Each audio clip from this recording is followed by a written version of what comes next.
بسم الله الرحمن الرحيم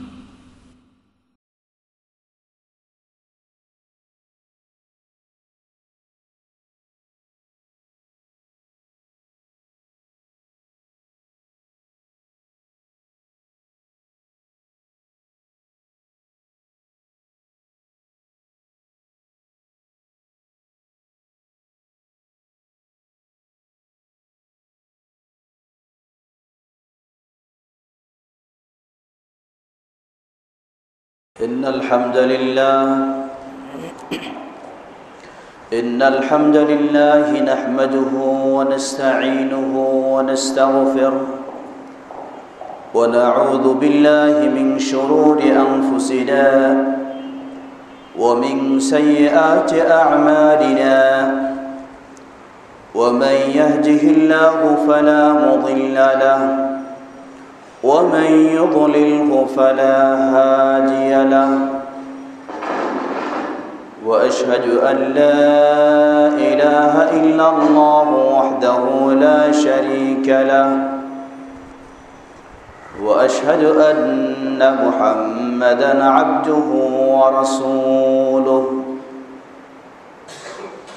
يا أيها الذين آمنوا اتقوا الله حق تقاته ولا تموتن إلا وأنتم مسلمون يا أيها الناس اتقوا ربكم الذي خلقكم من نفس واحدة وخلق منها زوجها وبث منهما رجالا كثيرا ونساء واتقوا الله الذي تساءلون به والأرحام إن الله كان عليكم رقيبا يا أيها الذين آمنوا اتقوا الله وقولوا قولا سديدا يصلح لكم أعمالكم ويغفر لكم ذنوبكم ومن يطع الله ورسوله فقد فاز فوزا عظيما أما بعد فإن خير الحديث كتاب الله وخير الهدي هدي محمد صلى الله عليه وسلم وشر الأمور محدثاتها وكل محدثة بدعة وكل بدعة ضلالة وكل ضلالة في النار فأعوذ بالله من الشيطان الرجيم بسم الله الرحمن الرحيم يا أيها الذين آمنوا أطيعوا الله وأطيعوا الرسول وأولي الأمر منكم فإن تنازعتم في شيء فردوه إلى الله والرسول إن كنتم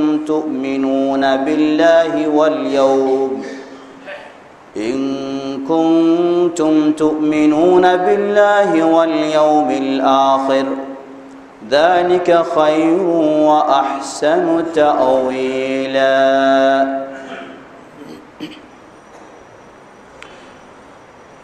আলহামদুলিল্লাহ শুরুতে আবার প্রশংসা জ্ঞাপন করছি সেই আল্লাহ সুবহানাহু ওয়া তাআলা যিনি আমাদেরকে তৌফিক দিয়েছেন তার দ্বীনের পথে চলার এবং দ্বীনকে সঠিক জেনে দ্বীনের উপর অটল থাকার। সেই আল্লাহ সুবহানাহু ওয়া তাআলার প্রশংসা জ্ঞাপনার্থে বলি আলহামদুলিল্লাহ। অতঃপর সালাতু সালাম পেশ করছি প্রিয় রাসূল মুহাম্মদ সাল্লাল্লাহু আলাইহি ওয়াসাল্লাম, তাঁর আসহাবে কেরাম, আহলে বাইত, শেষ দিবস পর্যন্ত তাঁর প্রতিটি একনিষ্ঠ অনুসারীদের উপর। সম্মানিত মুসল্লিবৃন্দ, বেশ কিছুদিন আপনাদের সাথে সাক্ষাতের সুযোগ হয়নি। আপনারা হয়তো অনেকেই জানেন হজ সফরে ছিলাম। শুধু আমি নয়, বরং গোটা বিশ্ব থেকে যে সমস্ত মুসলিম নর ও নারী হজের উদ্দেশ্যে গেছেন, আল্লাহ রাব্বুল আলামিন সকলের হজগুলিকে ত্রুটিমুক্ত হিসাবে কবুল করে নিন এবং হজ থেকে শিক্ষা গ্রহণ করে নিজের ঈমানকে আরো সুন্দর ও মজবুত করে নেওয়ার তৌফিক দান করুন। যারা আমাদের দেশ থেকে গেছেন, আমাদের মাননীয় প্রেসিডেন্ট তিনিও গেছেন এবং আরও অনেকেও গেছেন, আল্লাহ রাব্বুল আলামিন তাদেরকেও আরও যারা রয়েছেন পৃথিবীর নেতৃত্ব দিচ্ছেন এমন ব্যক্তিরা সকলকে এই হজ থেকে শিক্ষা গ্রহণ করে ঈমান ইসলামের পথে চলার এবং সেই আলোকে তাদের পরিচালনার তৌফিক দান করুন। সম্মানিত মুসল্লিবৃন্দ, অন্য প্রসঙ্গে আজকে আলোচনা করব সূরা নিসা এর 59 নম্বর আয়াতকে সামনে রেখেই কিছু কথা বলবো। তবে তার আগে একটি প্রসঙ্গক্রমে কথা। মানুষ যদি ভালো হয়ে থাকে তাহলে তার ভালো কৃতিত্ব সে বিদায় নিলেও পৃথিবীতে তা থাকে। মানুষও উপকৃত হয়, জীব জানোয়ারও উপকৃত হয়। আর মানুষ যদি খারাপ হয় তাহলে তার খারাপের কারণে মানুষও কষ্ট পায়, অন্যান্য জীব জানোয়ারও কষ্ট পায়। এজন্য সহিহ হাদিসেও এসেছে, যখন কোনো পাপিষ্ঠ মানুষ পৃথিবী থেকে বিদায় নেয়, জীব জানোয়ার সেগুলিও যেন একটা স্বস্তির শ্বাস ফেলার সুযোগ পায় যে একজন পাপিষ্ঠ থেকে এই পৃথিবী মুক্ত হলো। সেই হজ্জের ময়দানে আপনারা অনেকেই জানেন, সেই আরাফার ময়দান একটি ঐতিহাসিক ময়দান। ইসলামের দৃষ্টিকোণ থেকেও একটি অত্যন্ত গুরুত্বপূর্ণ জায়গা, যেখানে বেশ কিছু গাছে আজকে সবুজ শ্যামল দৃশ্য তৈরি হয়েছে। সেই সুন্দর নিমের গাছ, যেটা শোনা যায়, শুধু শোনা যায় নয়, গাছগুলি আরবদের কাছেও, যিনি সর্বপ্রথম এই গাছ রোপণ করেছেন আমাদের এই একজন দেশের মানুষ, তার নামে লিখিতভাবে না হলেও মৌখিকভাবে সেই গাছগুলি পরিচিতি লাভ করেছে। বলা হয় শাজারাতুল দিয়া। শাজারাতুল দিয়া মানে জিয়াউর রহমানের গাছ। এই বলেই তাদের কাছেও শুনে আসলাম যে তারা মৌখিকভাবেও এই নাম তাদের কাছে পরিচিত হয়েছে। তো একজন মানুষ, তার যদি ভালো চিন্তা থাকে, ভালো কাজ হয়, সে ভালো কাজ করে গেলে, পৃথিবী থেকে বিদায় নিয়ে চলে গেলেও তার ভালো ফলাফল মানুষ ভোগ করতেই থাকে। আর যতদিন তার এই ভালো কাজ থাকবে, যদি সে মুমিন হয়, তাহলে মৃত্যুর পরে সে ততদিন এর সওয়াব ভোগ করতেই থাকবে ইনশাআল্লাহ। কিন্তু আফসোসের সাথে বলতে হয়, অতি লজ্জার সাথে বলতে হয়, সেই হজ ময়দানে বাংলাদেশি হিসাবে পরিচয় দেওয়াটা যেন খুবই লজ্জাস্কর বিষয় দাঁড়িয়েছে। বিশেষ করে এই বছর সেই হজ ময়দানেই শুনলাম, ছড়িয়ে গেছে খবর, এই হজকে কেন্দ্র করে কটাক্ষ করেছে তথাকথিত সেই সুপ্রসিদ্ধ নাস্তিক। এই হজকে কেন্দ্র করে শুধু হজকে নয়, নবী মুহাম্মদ সাল্লাল্লাহু আলাইহি ওয়াসাল্লামকেও তিরস্কার করতে সেই নাস্তিক বাকি রাখেনি। আল্লাহ রাব্বুল আলামিন সেই নাস্তিককে হয় হেদায়েত দান করুন, অথবা তার নাস্তিকতা চিন্তা চেতনায় ধ্বংস তাকে করে দিন। পৃথিবীর যেই প্রান্তেই থাকুক না কেন, যেখানেই তার আশ্রয় কেন্দ্র হোক না কেন, ধ্বংস করারও মালিক আল্লাহ সুবহানাহু ওয়া তাআলা, হেদায়েত দেওয়ারও মালিক আল্লাহ সুবহানাহু ওয়া তাআলা। আমাদের শুধু আল্লাহর কাছেই এই আহ্বান। কত বড় জঘন্যতম নিকৃষ্ট কথা এই হজের মৌসুমে, এই হজের পরিবেশে বাংলাদেশের একজন নাগরিক হয়ে সেখানে আরেক বাংলাদেশির এই নোংরা ঘৃণিত কথাগুলি শুনতে হয়েছে, কতই যেন লজ্জাজনক বিষয়। সম্মানিত মুসল্লিবৃন্দ, মনে রাখতে হবে এ ধরনের নাস্তিক শুধু একজন দুজন নয়, বহুজনও রয়েছে। হয়তোবা কেউ এ কথাকে প্রকাশ করেছে, কেউ কৌশলগত প্রকাশ করেনি, তার ভিতরে ধরে রেখেছে, এমন বহু নাস্তিকও রয়েছে। সুতরাং আল্লাহ সুবহানাহু ওয়া তাআলা বলেন, ওয়া তাআওয়ানু আলাল বিররি ওয়াত তাকওয়া ওয়া লা তাআওয়ানু আলাল ইসমি ওয়াল উদওয়ান, তোমরা কল্যাণ ও তাকওয়ার কাজে পরস্পরের সহযোগিতা করো, আর গুনাহ ও অন্যায় সীমালঙ্ঘনের কাজে কখনো সহযোগিতা করো না। অতএব আপনি যদি মুসলিম হন, মুমিন হন, আপনার ভিতরে যদি ঈমান থাকে, এ জাতীয় যত ধরনের ইসলাম বিদ্বেষী বিরোধী, চাই তিনি নামাজি হন আর বেনামাজি হন, আপনি যদি সত্যিই মুসলিম হন, মুসলিম হিসাবে সেই ইসলাম বিদ্বেষী বিরোধীদেরকে কখনো আপনি সমর্থন করতে পারেন না, তাদের সহযোগিতায় আপনি কখনো এগিয়ে আসতে পারেন না। যদি আপনি সত্যি আল্লাহকে ভয় করেন, আল্লাহকে বিশ্বাস করেন, যদি আপনি জান্নাত পেতে চান, তাহলে যারা প্রকৃত জান্নাতি তাদের সাথেই হবে আপনার সম্পর্ক, তাদের সাথেই হবে আপনার আন্তরিকতা। আর যারা মৌখিকভাবে হয়তো কেউ, যেমন সেই মক্কার পরিবেশে উবাই বিন খালদ, আব্দুল্লাহ বিন উবাই বিন সলুল, আরও উল্লেখযোগ্য, নিজের স্বার্থের জন্য এই ধরনের নাস্তিকতা তাদের ভিতরে ছিল, কুফরি তাদের ভিতরে ছিল, আবার মুসলিমদের সাথে এসে মসজিদেও সালাত আদায় করত। অতএব কোনো নাস্তিক হয়তো মুখ দিয়ে তার কথাকে প্রকাশ করেছে, আর অনেকেই রয়েছে তাদের মুখ দিয়ে কথাটাকে প্রকাশ করছে না, কৌশলগত সমর্থনের জন্য, আপনাকে সাথে পাওয়ার জন্য। আপনি আপনার অবস্থানকে ঠিক করে নেবেন। আপনি যদি সত্যি মুমিন হন, তাহলে যারা সত্যি মুমিন তাদের সাথে আপনার আন্তরিকতা, তাদের সাথে আপনার সম্পর্ক, তাদের সাথে আপনার দুনিয়াতেও অবস্থান হবে, এবং ইনশাআল্লাহ তাদের সাথে আপনার আখিরাতেও অবস্থান হবে। আল্লাহ রাসূল সাল্লাল্লাহু আলাইহি ওয়াসাল্লাম স্পষ্টভাবে বললেন, আল মারউ মা মান আহাব্বা, একজন ব্যক্তির অবস্থান হবে আখিরাতে তার সাথে যাকে সে ভালোবাসত। আপনি যদি এই ধরনের ব্যক্তিদেরকে ভালোবাসেন, আপনি আজকে যতই নামাজি হন, যতই দিনদার পরহেজগার হন, আপনার অবস্থান কিয়ামতে আখিরাতে তাদের সাথেই হবে। আর যদি আপনি দিনদারদেরকে ভালোবাসেন, আপনি যতই যেই পর্যায়েরই হন না কেন, ইনশাআল্লাহ আশা করা যায় আপনার অবস্থান ভালোদের সাথে কিয়ামতে হবে। আল্লাহ রাব্বুল আলামিন আমাদের সকলকে ভালো পথে, দিনের পথে চলার এবং দিনদারদের সাথে সম্পর্ক গড়ে তোলার ও দিনদারদেরকেই সহযোগিতা দেওয়ার পথে এগিয়ে আসার তৌফিক দান করুন।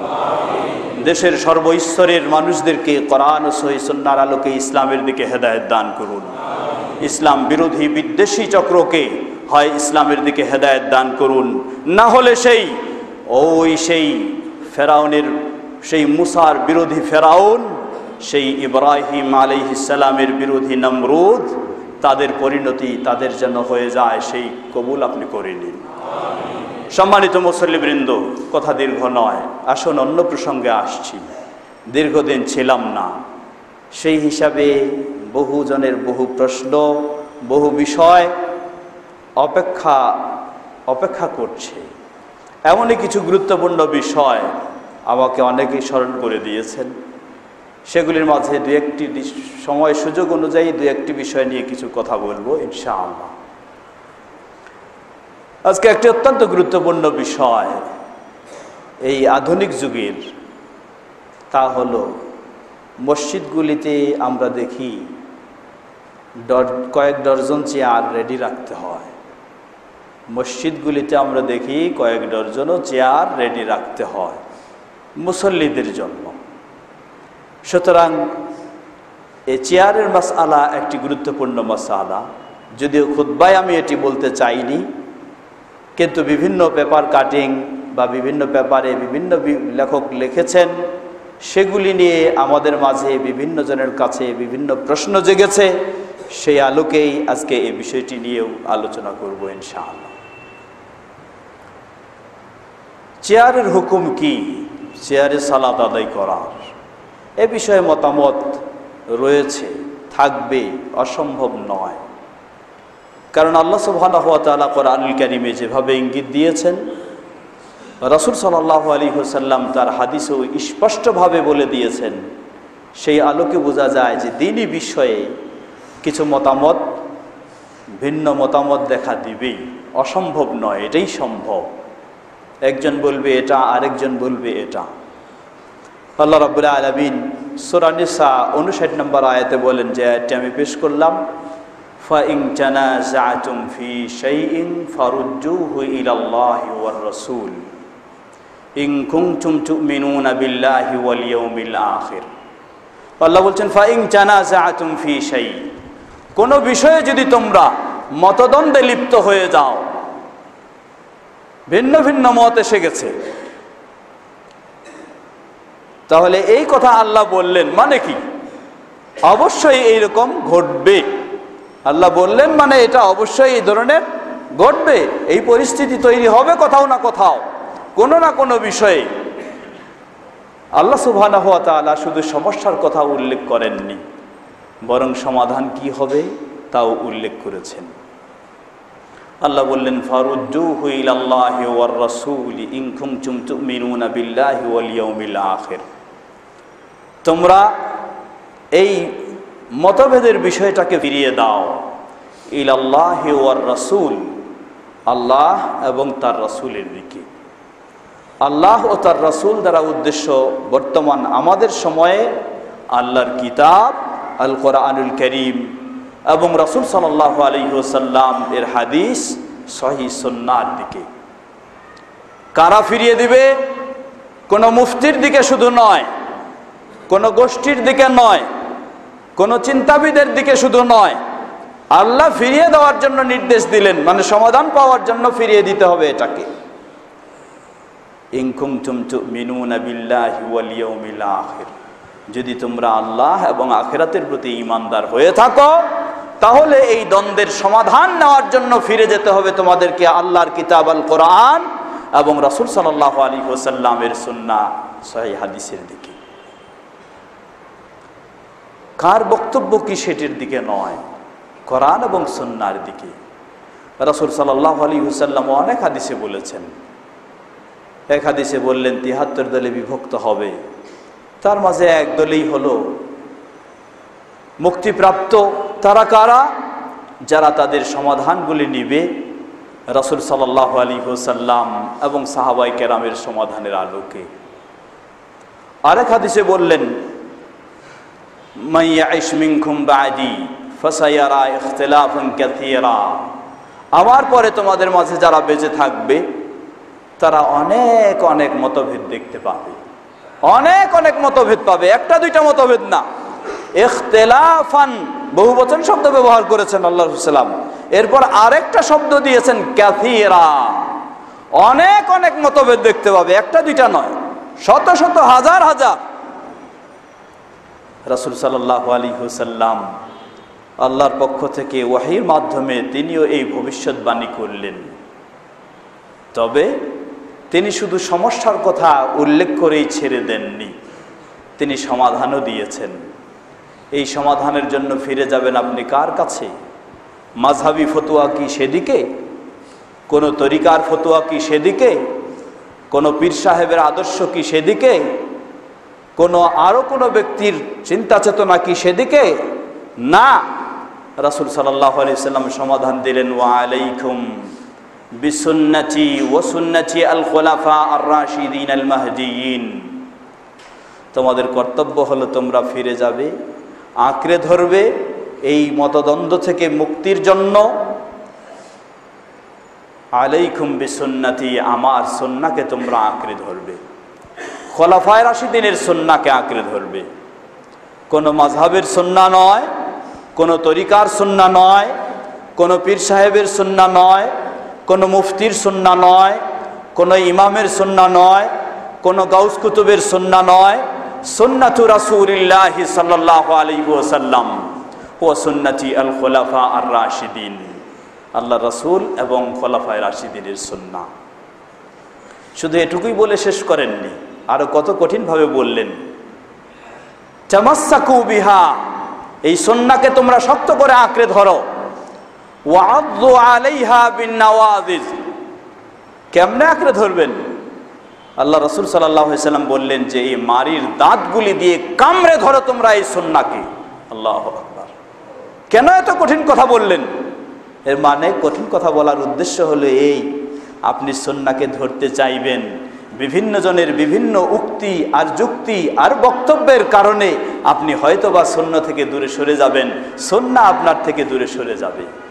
এজন্য আল্লাহ রাসূল সাল্লাল্লাহু আলাইহি সাল্লাম বললেন এই মারির দাঁত দিয়ে কামড়ে ধরো সুন্নাহকে। শুধু এটুকুই বলে শেষ করেননি, সাথে আরো সতর্কবাণী উচ্চারণ করলেন, ওয়া আলাইকুম ওয়া ইয়াকুম ওয়া মুহদাসাতিল উমুর, এবং ইসলামের নামে, ইবাদতের নামে যত নতুন নতুন কিছু আবিষ্কার হবে সেগুলি থেকে সতর্ক সাবধান। ফা ইন্না কুল্লা মুহদাসাতিন বিদআহ, কারণ সব ইসলামের নামে, ইবাদতের নামে নতুন যা কিছু আবিষ্কৃত হচ্ছে এগুলি হলো বিদআহ। ওয়া কুল্লু বিদআতিন দালালা, আর প্রতিটি বিদআতই হলো পথভ্রষ্টতা।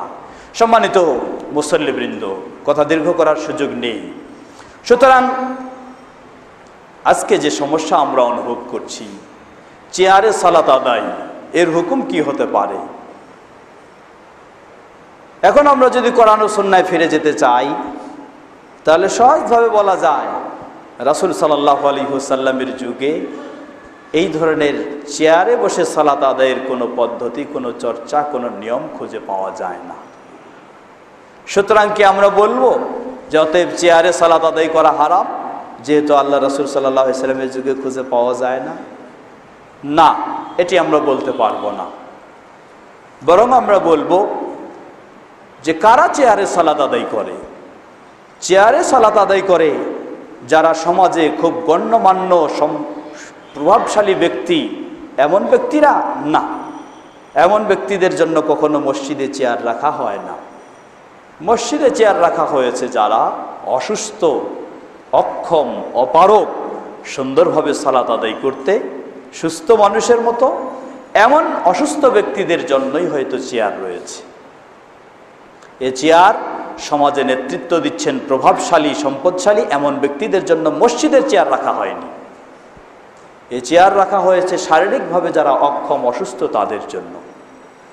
তাহলে বোঝা যায় যে অক্ষম, অসুস্থ ব্যক্তিরা প্রয়োজনে চেয়ার ব্যবহার করতে পারে। তবে আমরা এখানে কয়েকটি কথা বলবো। প্রথম বিষয় বলবো, রাসূল সাল্লাল্লাহু আলাইহি ওয়াসাল্লামের যুগে চেয়ার ছিল না এমন নয়। যেমন খাওয়া দাওয়ার ক্ষেত্রে হাদিসে এসেছে রাসূল সাল্লাল্লাহু আলাইহি ওয়াসাল্লাম সেই চেয়ার টেবিল ব্যবহার করে খাওয়া দাওয়া করেননি। ওই সময় ছিল অমুসলিমরা এগুলি ব্যবহার করত, কিন্তু তিনি করেননি। তাহলে বোঝা যায় যে সেই সমাজে চেয়ারেরও বা এই জাতীয় বসার বা এই জাতীয় ব্যবস্থাগুলিও ছিল সেই সমাজেও, হয়তো উন্নত আর অনুন্নত, কিন্তু ছিল। তাহলে মসজিদে বা সালাত আদায়ের ক্ষেত্রে স্বয়ং রাসূল সাল্লাল্লাহু আলাইহি ওয়াসাল্লাম নিজেই তিনি অসুস্থ হয়েছেন, দাঁড়িয়ে সালাত আদায় করতে পারেননি, তিনি বসে সালাত আদায় করেছেন। এবং তিনি বিধানও দিয়েছেন।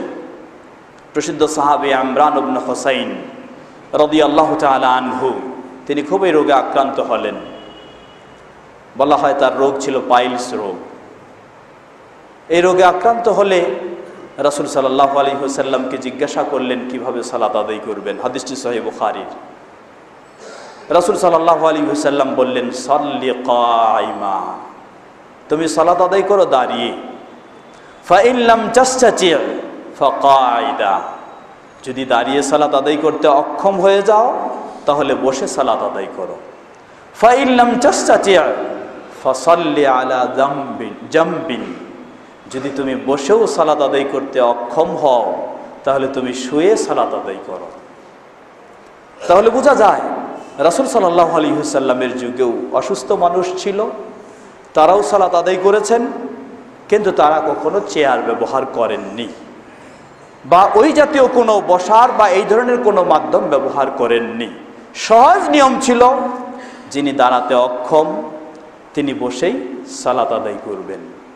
অন্য আরেকটি হাদিসে এসেছে, রাসূল সাল্লাল্লাহু আলাইহি ওয়াসাল্লাম, যে হাদিসটি সহিহ, বাইহাকির হাদিস এবং ইবনে হিব্বানেও এসেছে, রাসূল সাল্লাল্লাহু আলাইহি ওয়াসাল্লাম একজন অসুস্থ ব্যক্তিকে দেখতে গেলেন।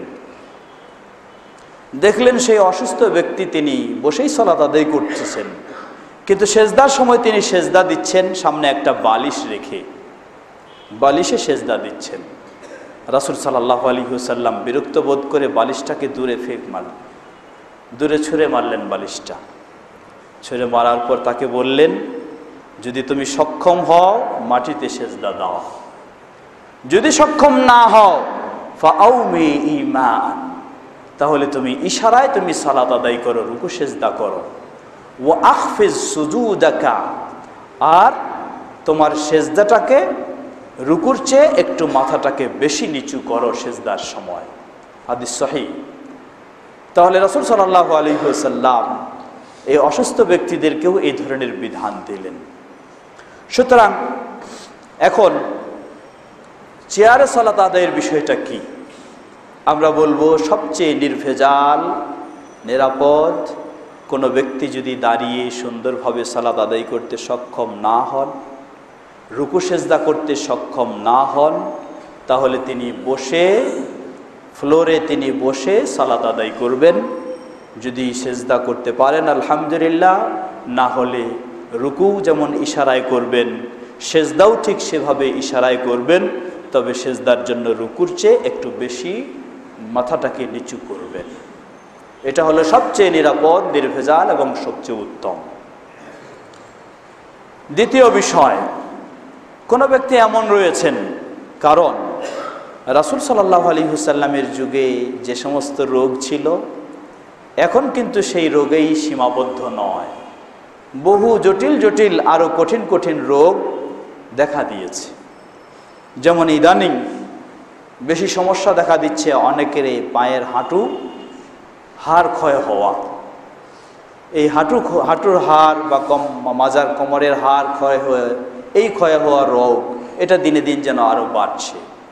মূলত আল্লাহ রাসূল সাল্লাল্লাহু আলাইহি ওয়াসাল্লাম হাদিসেও বলেছেন যে মানুষের অপরাধ যত বেড়ে যাবে, আল্লাহ রাব্বুল আলামিনের পক্ষ থেকে তাদের জন্য তত বড় বড় রোগ এসে এগুলি আক্রমণ করবে, যে রোগগুলির অতীতে কোনো অস্তিত্বও ছিল না। এগুলি আমাদের অপরাধের জন্যই এই সমস্ত শাস্তিগুলি আল্লাহর পক্ষ থেকে আসছে নতুন নতুন। তাই বলে এটা এই বলবো না যে এই লোকের রোগে আক্রান্ত হয়ে গেছেন তিনি শুধু অপরাধী, এমন বিষয়টি বলবো না। এটা সার্বিকভাবে বলছি আমরা।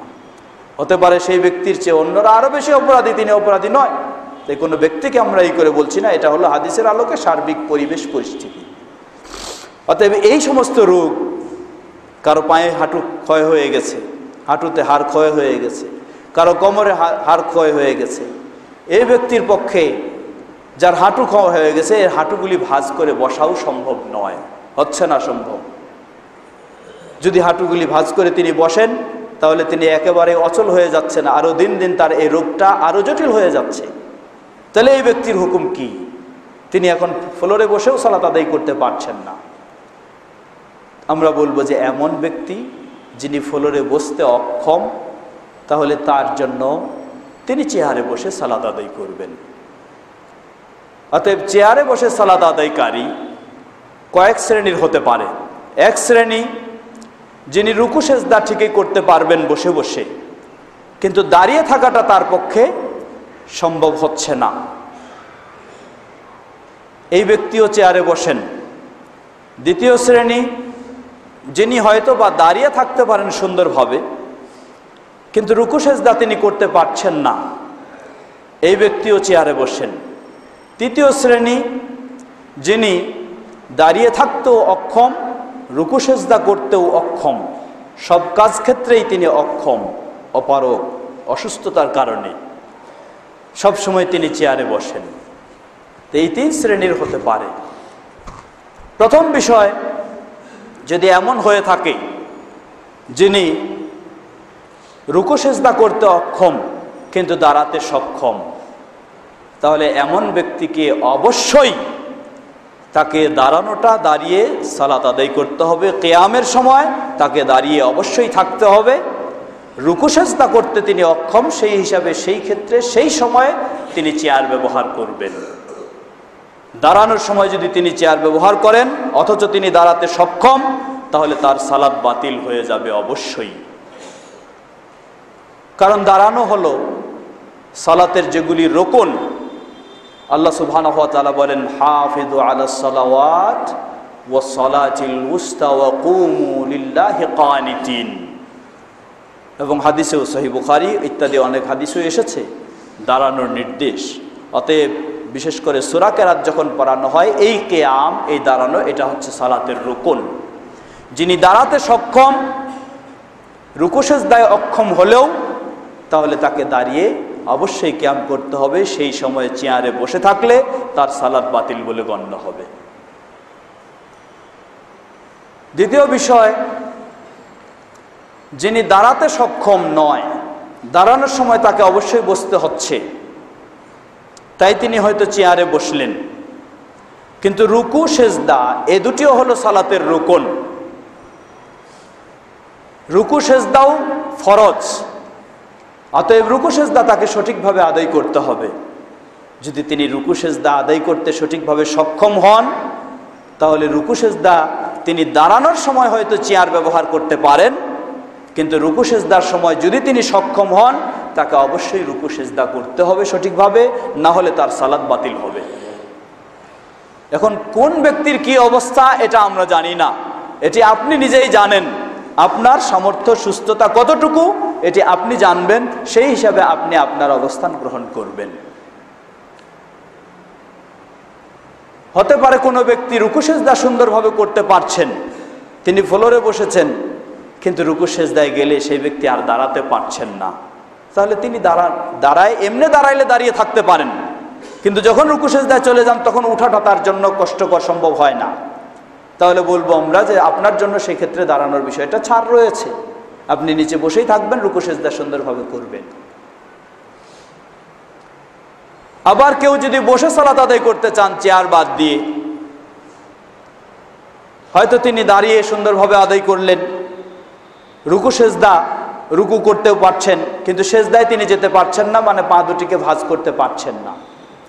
এমন ব্যক্তির জন্য সুন্দর নিয়ম হলো, তিনি দাঁড়ানোর সময় দাঁড়িয়ে সুন্দরভাবে সালাত আদায় করবেন, রুকুর সময় রুকু করবেন, সেজদার সময় তিনি সুন্দরভাবে পা দুটিকে সামনের দিকে সোজা করে দিয়ে তিনি বসবেন।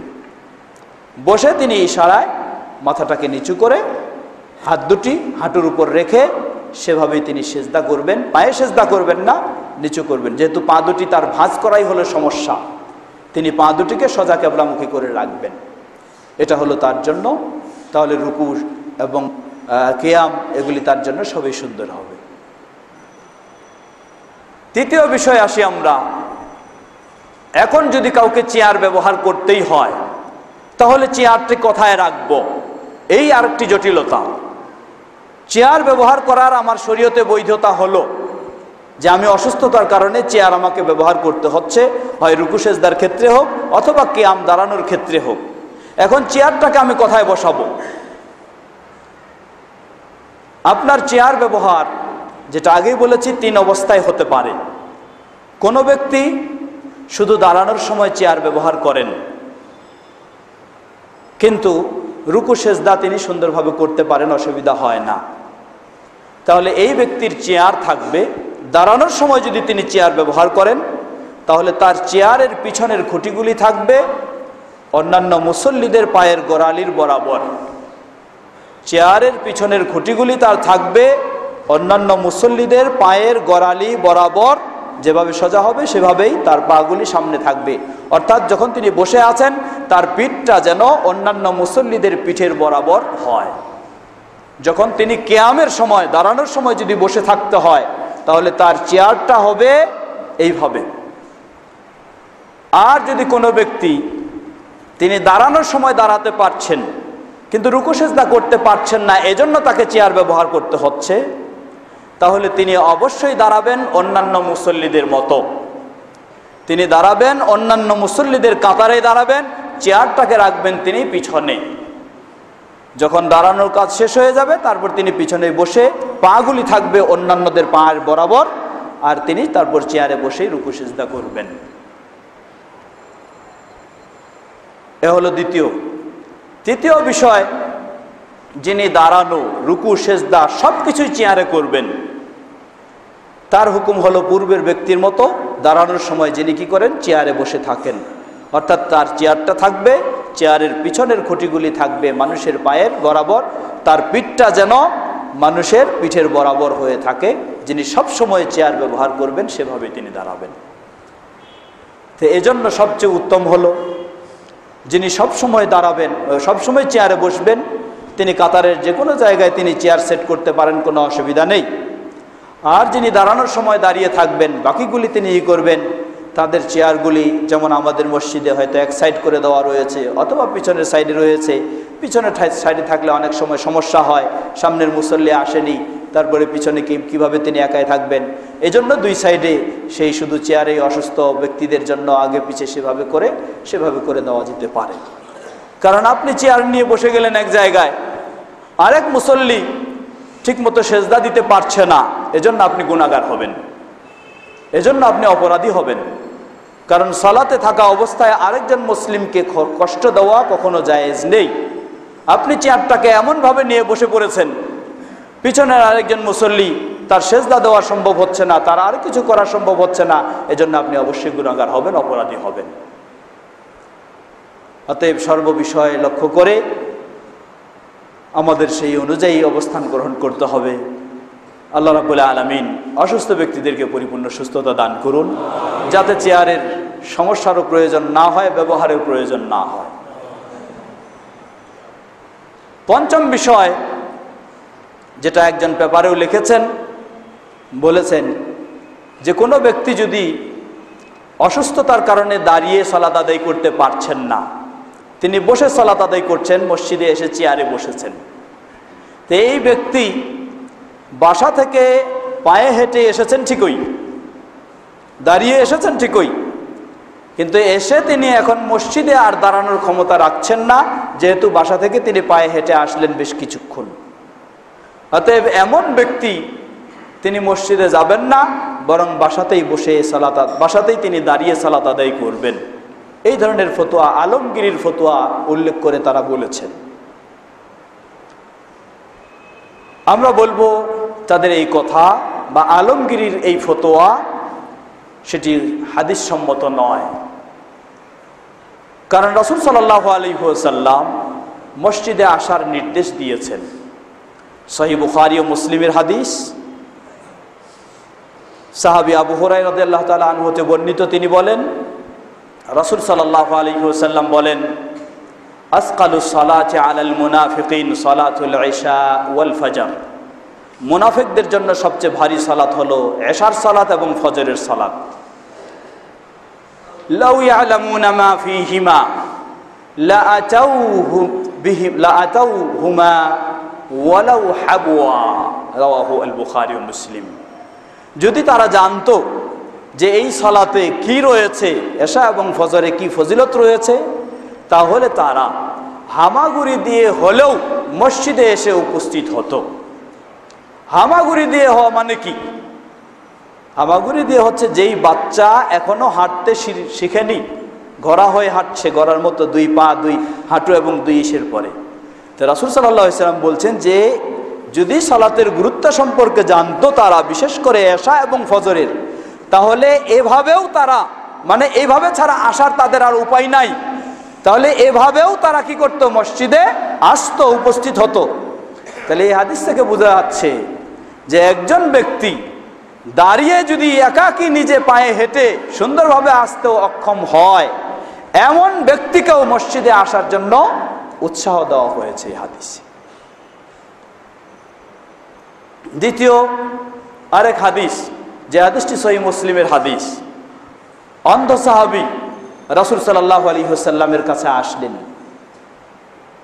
এসে জিজ্ঞাসা করলেন, আমি একজন অন্ধ মানুষ, দৃষ্টিশক্তি আমার নেই, আমাকে নিয়ে আসবে এমন মানুষে নেই, রাস্তাও আমার পরিষ্কার নয়, আমাকে কি মসজিদে আসতেই হবে? রাসূল সাল্লাল্লাহু আলাইহি ওয়াসাল্লাম দয়া করে বেচার দিকে এত সব সমস্যা তাকে ছাড় দিলেন। বেচারা চলে যাচ্ছেন, রাসূল সাল্লাল্লাহু আলাইহি ওয়াসাল্লাম ডাকলেন, আসো তো। জি বলুন। আতাসমা আন-নিদা, তুমি কি আজান শুনতে পাও? ক্বালা নাম, বললেন হ্যাঁ আমি আজান শুনতে পাই। বললেন ফাআজিব, যদি আজান শুনতে পাও, তুমি অন্ধ হলেও, তোমাকে নিয়ে আসার কেউ না থাকলেও, মসজিদের রাস্তা তোমার পরিষ্কার না হলেও তুমি মসজিদে আসো, মসজিদে এসে সালাত আদায় করো। তাহলে কোন পর্যায়ে নির্দেশ দিলেন আল্লাহ রাসূল সাল্লাল্লাহু আলাইহি ওয়াসাল্লাম? সুতরাং এই নির্দেশ জামাতে উপস্থিত হওয়াটাকে সুন্নাহ বোঝায় না, এটা অপরিহার্য। একজন ব্যক্তি নির্ভরযোগ্য শরীয়তের ওজর ছাড়া যদি মসজিদে উপস্থিত না হয়, পুরুষ ব্যক্তি, তাহলে তিনি অবশ্যই বড় ধরনের গুনাহগার হবেন জামাত যদি ছেড়ে দেন। ঠিক একইভাবে আরো সহিহ বর্ণনায় এসেছে, রাসূল সাল্লাল্লাহু আলাইহি ওয়াসাল্লাম বলেন, সাহাবী আব্দুল্লাহ ইবনে আব্বাস রাদিয়াল্লাহু আনহু বর্ণনা করেন, ক্বালা মান সামিআ আন-নিদা ফালাম ইয়াতি ফালা সালাতা লাহু ইল্লা মিন উযরিন, যে আজান শুনবে, শোনার পরে মসজিদে আসবে না, ফালা সালাতা লাহু, তাহলে তার সালাতেই হবে না, ইল্লা মিন উযরিন, তবে যদি কারো শরীয়তসম্মত কোনো সমস্যা থেকে থাকে, যেই সমস্যার কারণে তিনি মসজিদে আসতে একেবারেই অক্ষম, তার বিষয়টা ভিন্ন। আর যিনি আসার ক্ষমতা রাখেন, সুতরাং ওই ফতোয়া আলমগীরের ফতোয়া অনুযায়ী যেই লেখকেরা লিখেছেন, যে ব্যক্তি মসজিদে আসার কারণে তিনি ক্লান্ত হয়ে গেছেন, এখন তাকে চেয়ার ব্যবহার করতে হচ্ছে, তাই তার মসজিদে না এসে বাসায় সালাত আদায় করতে হবে দাঁড়িয়ে, এই কথাটি ঠিক নয়, এই ফতোয়া ঠিক নয়। রাসূল সাল্লাল্লাহু আলাইহি সাল্লামের হাদিসের আলোকে যদি আপনি মসজিদে আসার মতো আপনার গায়ে ক্ষমতা থাকে, শক্তি থাকে, সামর্থ্য থাকে, তাহলে আপনাকে মসজিদে উপস্থিত হতে হবে। যদি আসতে একেবারেই অপারগ, আপনি বিছানায়, অথবা আপনার পথ নিরাপদ নয়, তাহলে আপনার এটি শরীয়তসম্মত ওযর, আপনি বাসায় তখন পড়তে পারেন। মসজিদে আসার পর আপনি একজন সুস্থ সবল, আপনি একজন অসুস্থ মানুষ, আসলেন কষ্ট করে মসজিদে, কিন্তু মসজিদে আসার পর এখন আপনি গায়ে শক্তি পাচ্ছেন না দাঁড়িয়ে সালাত আদায় করার, কোনো অসুবিধা নেই।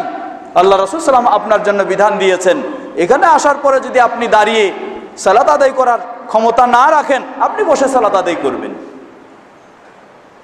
অতএব এখানে আসতে দুর্বল হয়ে যাওয়ার কারণে আপনি মসজিদে আসবেন না, বাসায় পড়তে থাকবেন, এমন বিধান এটি কখনো সঠিক নয়, এই কথা কখনো ঠিক নয়। বরং আপনাকে অবশ্যই সাধ্যপক্ষে মসজিদে আসার চেষ্টা করতে হবে। এসে আপনি যদি দাঁড়িয়ে না পড়তে পারেন, বসে পড়বেন, ফ্লোরে বসে পড়লে আলহামদুলিল্লাহ, যদি তাও বসতে না পারেন আপনি চেয়ারে বসবেন। আর চেয়ারে বসলে চেয়ারে বসার যে বিধান এবং চেয়ারটিকে রাখার যে বিধান আমরা বর্ণনা করলাম, সেভাবে আমরা করার চেষ্টা করব। আল্লাহ সুবহানাহু ওয়া তাআলা আমাদের সকলকে ইসলামের সব বিষয়গুলি, বিশেষ করে এই সালাত যেন সঠিক সুন্দরভাবে আদায় করতে পারি, আল্লাহ আমাদের সকলকে সে তৌফিক দান করুন। ওয়া আখিরু দাওয়ানা আলহামদুলিল্লাহি রাব্বিল আলামিন ওয়া সাল্লাল্লাহু তাআলা আলা নবিয়িনা মুহাম্মাদ ওয়া আলিহি ওয়া সাহবিহি আজমাইন।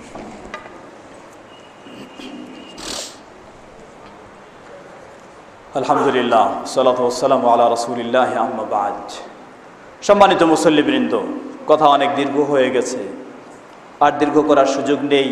আরও একটি গুরুত্বপূর্ণ বিষয় নিয়ে কিছু কথা বলা দরকার ছিল, যে বিষয়টি আমরা আজকে দেশব্যাপী বিশৃঙ্খলা সৃষ্টি করছি অনেকেই।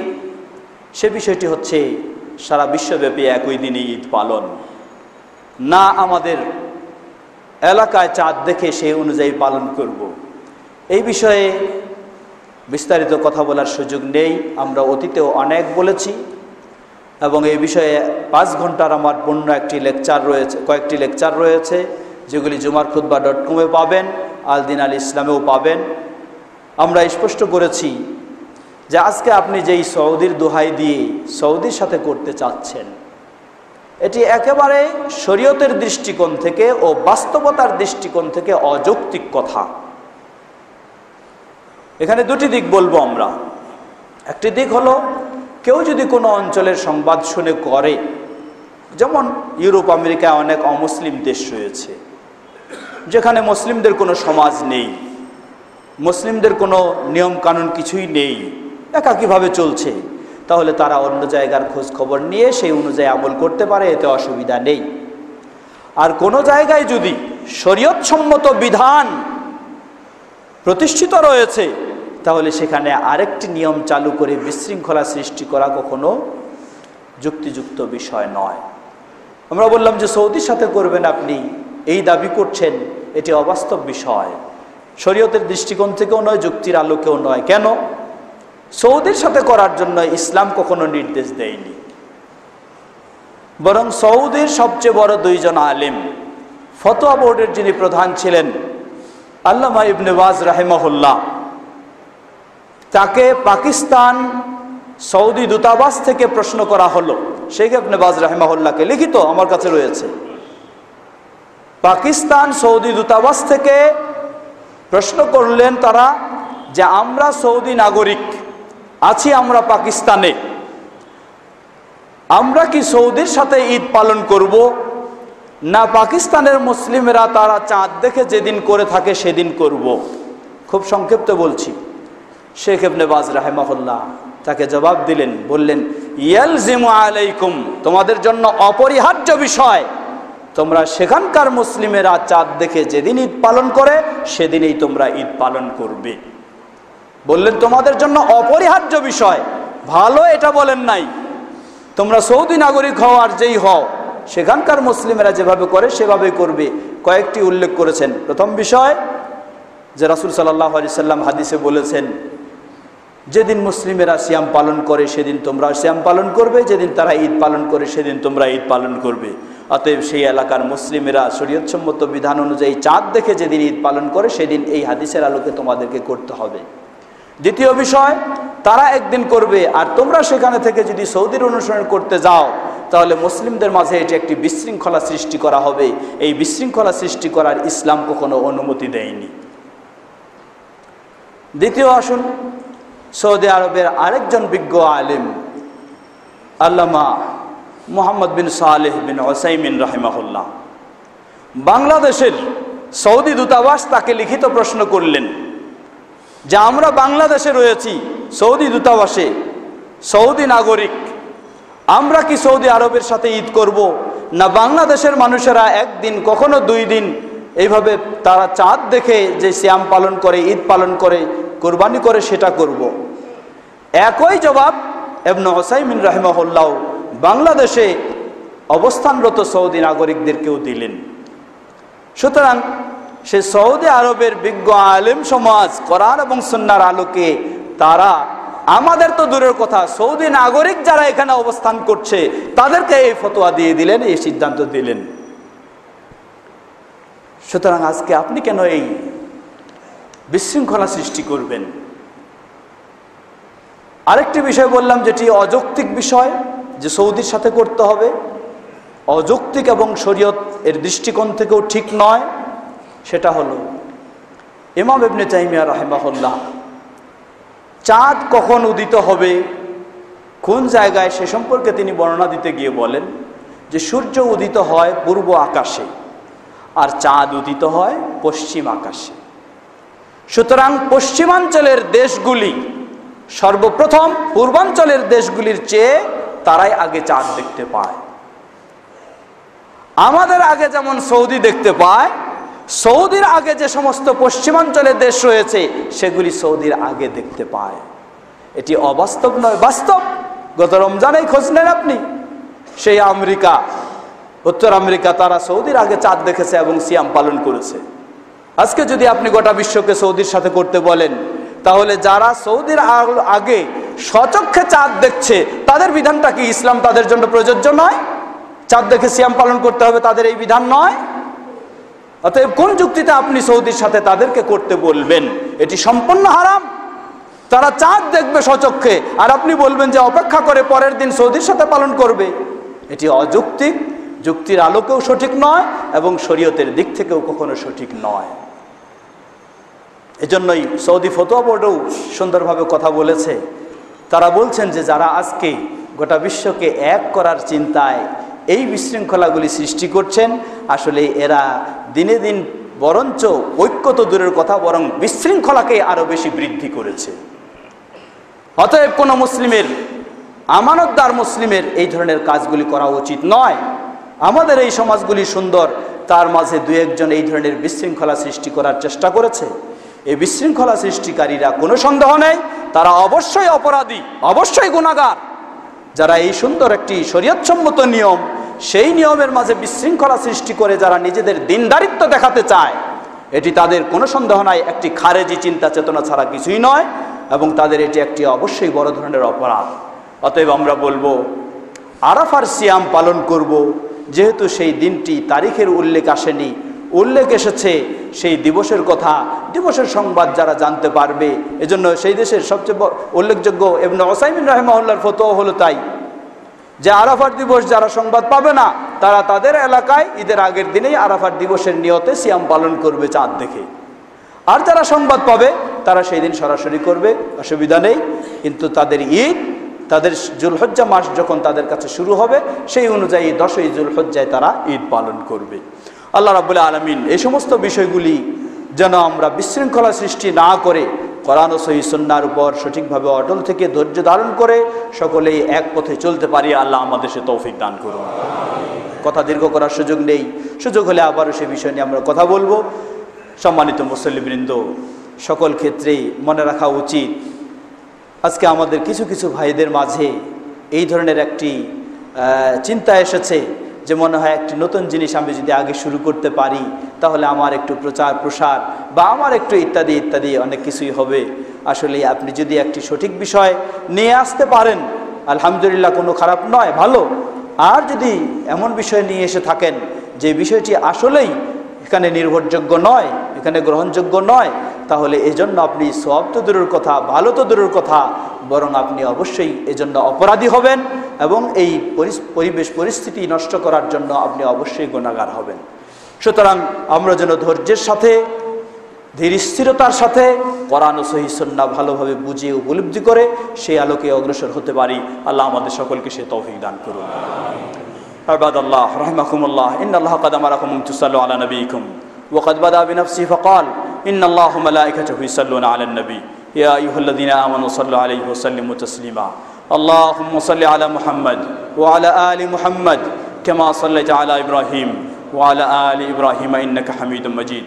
اللهم بارك على محمد وعلى آل محمد كما باركت على إبراهيم وعلى آل إبراهيم إنك حميد مجيد.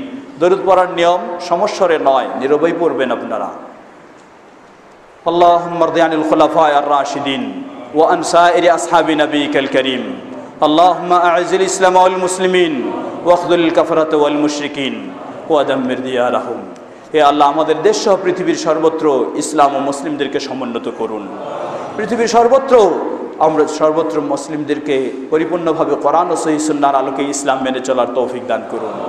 আমাদের দেশের সর্বস্তরের মানুষদেরকে কোরআন ও সহিহ সুন্নাহর আলোকে ইসলামের দিকে হেদায়েত দান করুন। ইসলামের পক্ষে চলার তৌফিক দান করুন। ইসলামের পক্ষে বলার তৌফিক দান করুন। আমাদের মাঝে উপস্থিত অনুপস্থিত অনেকে অসুস্থ রয়েছেন। আল্লাহ রাব্বুল আলামিন প্রতিটি অসুস্থ ব্যক্তিকে পরিপূর্ণ সুস্থতা দান করুন, তাদেরকে শাফায়ে কামিলা আজেলা দান করুন। অসুস্থতার মাধ্যমে তাদের ভুল ত্রুটিগুলোকে ক্ষমা করে দিন। এক বোন তার ছোট্ট বাচ্চা সহ হাসপাতালে রয়েছেন। আল্লাহ রাব্বুল আলামিন সেই বোনকে এবং তার বাচ্চাকে পরিপূর্ণ সুস্থতা দান করুন। আমাদের মাঝে আরও অনেকে অসুস্থ রয়েছেন, সকল অসুস্থদেরকে পরিপূর্ণ সুস্থতা দান করুন।